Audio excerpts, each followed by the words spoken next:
Hello, everyone. My name is Brayden. This is Airless Quill 9, and in today's video, we are going to take a look at the Deathless Master of Magic, known as the Lich. We're going to take a look at the 2024 stat block for the Lich and compare it to its 2014 iteration, talk about what changes have been made, if any, and there are a lot of changes to talk about today. So, without further ado, let's go ahead and get straight to it. First, we're going to talk about what a Lich is. So the 2024 Monster Manual states that some nefarious magic users carry out forbidden necromantic rituals that sever their souls from their bodies to turn themselves into liches, masters of magic and undeath. With their souls preserved in hidden relics, liches puppet their own corpses as they pursue ambitions free from mortal bonds. Liches possess exceptional cunning and magical prowess, and they use their unnatural immortality to pursue arcane secrets few could grasp in a single life. Uncanny agendas lead them to plumb the secrets of life, the multiverse, godhood, and less fathomable topics. Careless of mortal lives or desires, liches go to any lengths to achieve their goals. A lich's age and origin influences its form. Older liches appear as little more than brittle skeletons clad in the wrought finery of forgotten empires, while younger liches more closely resemble living creatures and are clad in contemporary garb. Many cloak themselves in illusions of their idealized mortal forms. Although liches don't fear death, they're not free from the ravages of time. Over ages, some liches actually lose their connection to time and the physical world and degenerate into demi-liches. Now, let's talk about one of the first changes to Lich lore, and that is the fact that phylacteries have been renamed to spirit jars. This is mostly just to be culturally sensitive, but mechanically these function pretty much the exact same way. So in this section it says that the process of becoming a Lich is involved, dangerous, and unique to each would-be Lich. If the rite succeeds, the Lich's soul is bound to a spirit jar, a specially prepared magical repository. This relic anchors the Lich's spirit to the world and preserves it should the Lich's body be destroyed. A Lich can be slain only if its spirit jar is ruined. As such, a Lich goes to great lengths to hide and protect its spirit jar. Spirit jars are typically small, well-made objects that were meaningful to a Lich in life. We can roll on or choose a result from the Lich Spirit Jar table to inspire where a Lich hides its soul.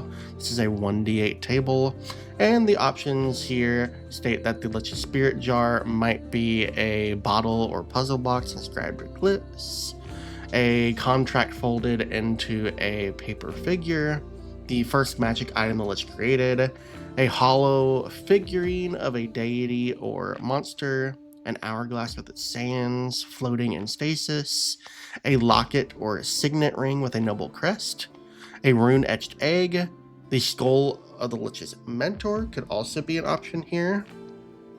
So yeah, it can really be anything you want it to be, and that's a really nice way of customizing a Lich's personality, as well as determining what type of spirit jar they have in their possession.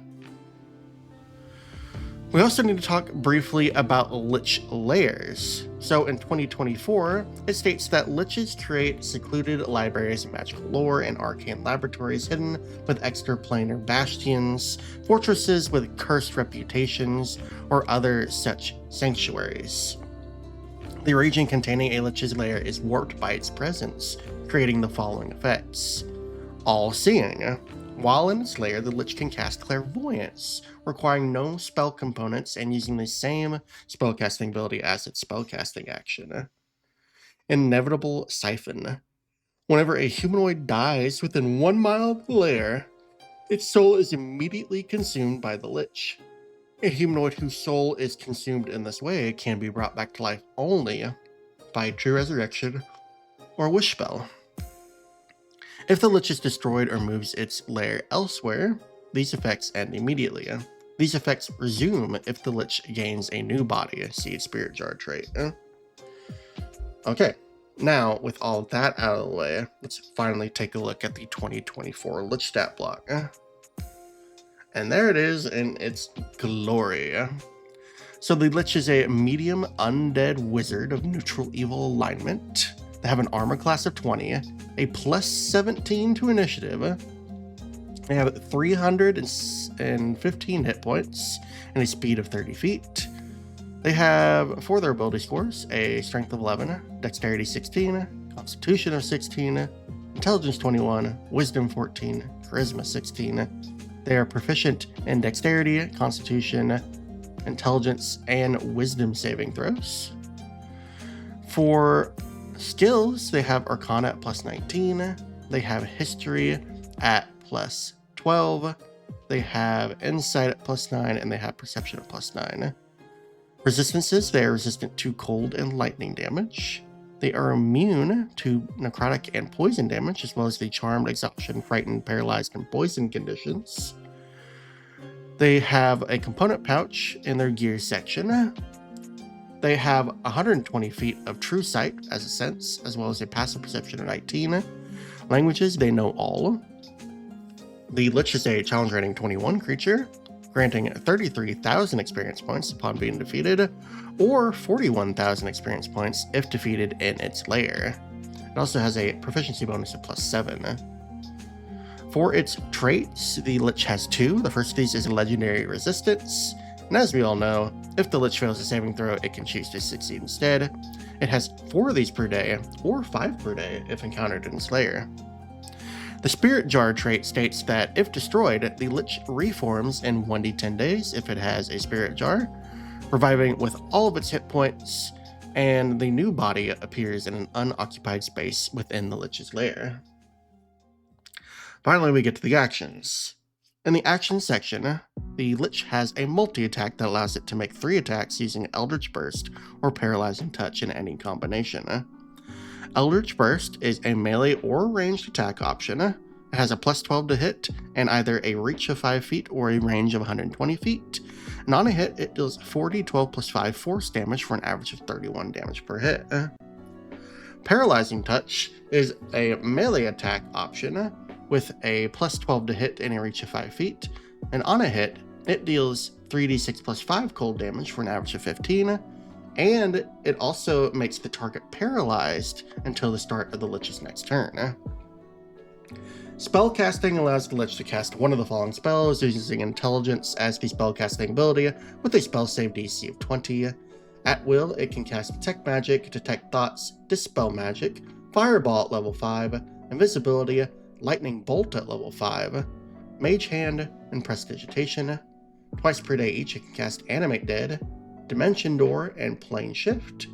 And once per day each, it can cast Chain Lightning, Finger of Death, Power Word Kill, and Scrying. In reactions, the Lich has a special reaction called Protective Magic. This allows it to cast Counterspell or Shield in response to that spell's trigger, using the same spellcasting ability as spellcasting.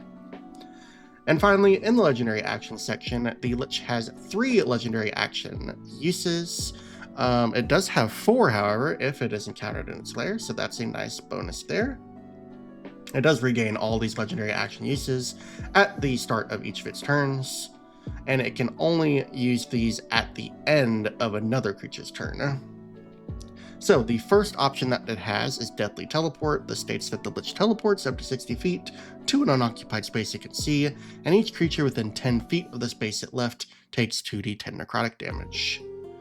Disrupt Life is a Constitution saving throw, DC 20, targeting each creature that isn't an undead in a 20-foot emanation originating from the Lich.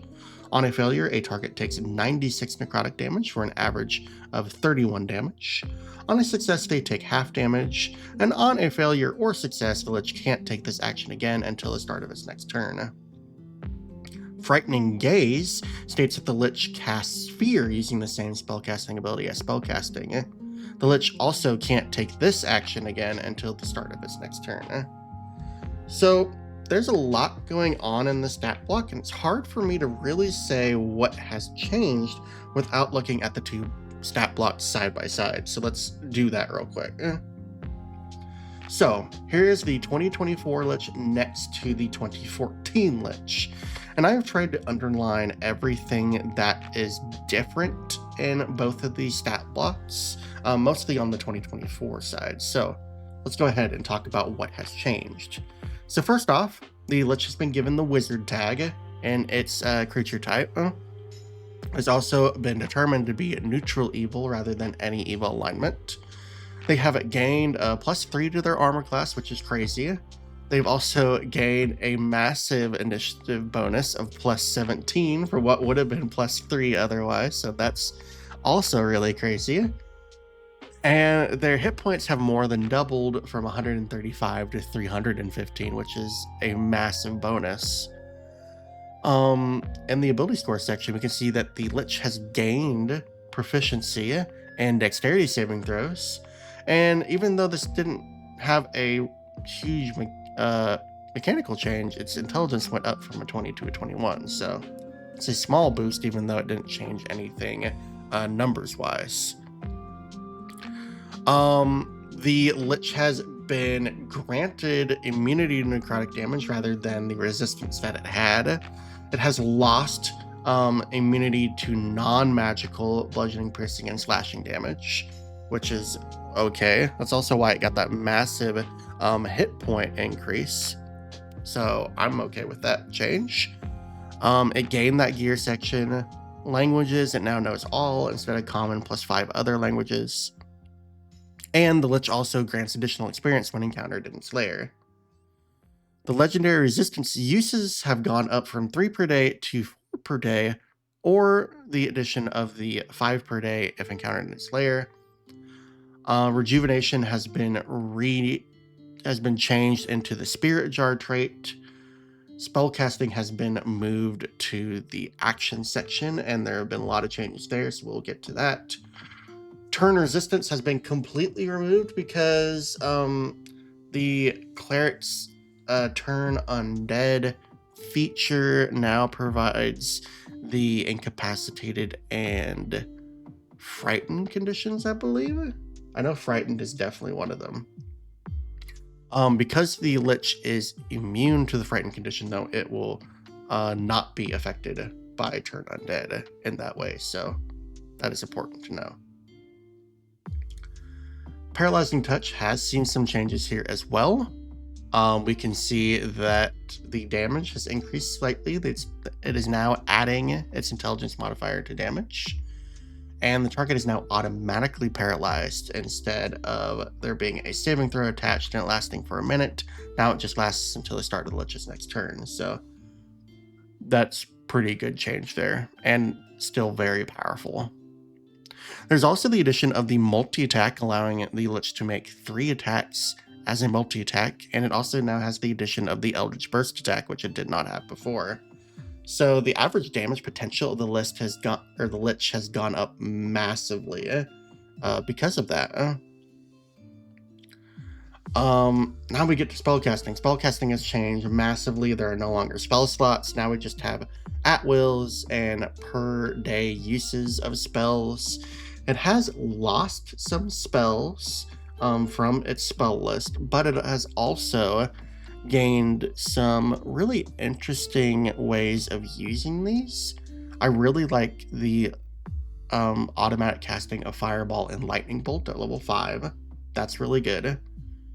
And honestly, it's going to be a lot easier for you to track how many uses of spells you have, since these are now just per uses per day, and you no longer have to track spell slots, so it's a lot easier to use here in that way. There's also no attack roll spells as well, so that's going to be a little bit easier to manage in the long run as well. Counterspell and Shield have been given their own special reaction named Protective Magic. but otherwise they are still present in the stat block, so that is important to mention. It does mean that the Lich could have a potential AC of 25 for a round if it defends itself with shields, so yeah, the Lich is really beefy, a lot more than it used to be. Of course, the Lich also has the additional legendary action use in its lair, and it has had some changes to its legendary actions themselves. First off, it doesn't have that cantrip option any longer because there are no cantrips present in the stat block anymore. Deathly Teleport is entirely new, so that's a new option there. That is nice to see. They have removed Paralyzing Touch from the old stat block, which is alright. Disrupt Life has seen some changes. First off, the DC has gone up from 18 to 20, which is really nice. And the damage has gone up from 66 to 96. So Disrupt Life actually got buffed. And now it has the stipulation that it can only be used once per turn, or once before the start of the Lich's next turn. So there is some restrictions on it, but it is something that the Lich could use every round, so that is really nice. I do like the way that legendary actions are now managed in 2024 a lot more than they are in 2014. And then Frightening Gaze kind of does the exact same thing, except it's really better because now the Lich just casts Fear, and as we know, Fear is a massive cone, so not only does it affect more creatures now, but it is also scaling with the Lich's spellcasting ability, which is a DC 20 as well, so that was massively improved there. So overall, just massive improvements for the Lich stat block. It is doing a massive amount more damage than it used to previously. It's a lot easier to run, a lot more streamlined. It has a lot better defensive than it used to before, and it's very likely that Lich is going to go first in combat with that massive initiative bonus. So overall, I very much approve of the Lich's new stat block. I think it is a massive improvement. And yeah, the new Lich stat block is just superior in pretty much every way. You can see just by looking at it and doing the math in your head how much better the 2024 Lich is compared to the 2014. 2014 Lich would get steamrolled by any party of an appropriate level. So yeah, massive improvements to the Lich, and very happy to see what they have done here. But yeah, that is everything on the Lich. So thank you all for watching. I hope you enjoyed this video. If you did, please give it a thumbs up, and I will catch you all in the next video.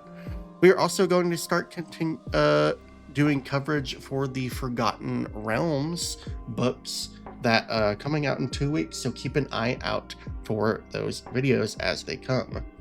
Until then, thank you all for watching, and I'll catch you all later. Bye bye.